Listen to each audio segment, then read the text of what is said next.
Барлықтарыңызға сәлем, менің каналыма қош келдіңіздер. Бүгін мен сіздермен өте оңай бір жасағанада дәмді болып шығатын пиццаның рецептісімен бөлісетін боламын. Толық рецептісі видеоның астында описаниеде көрсетілетін болады. Ең алдымен қамыр үшін жылы суға ашытқы, тұз, қантымызды саламыз. Кейін жұмыртқа мен сұйық майды құямыз да електен өткен ұнды біртіндеп қоса отыра жұмсақ қамыр илейміз.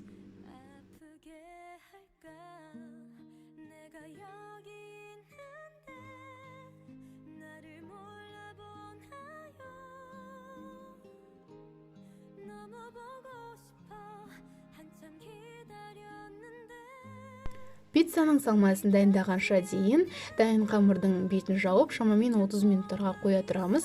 Кейін қамырды 2-3 бөлікке бөліп, оқтаумен емес, қолмен жайып шығамыз.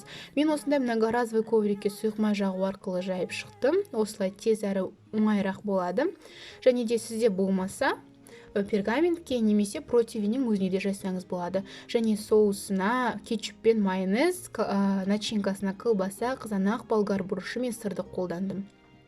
Сіз начинкасына да, соусына да өз қолаған заттарыңызды, саңырауқұлақ, тауық еті немесе фаршты да қолдансаңыз болады.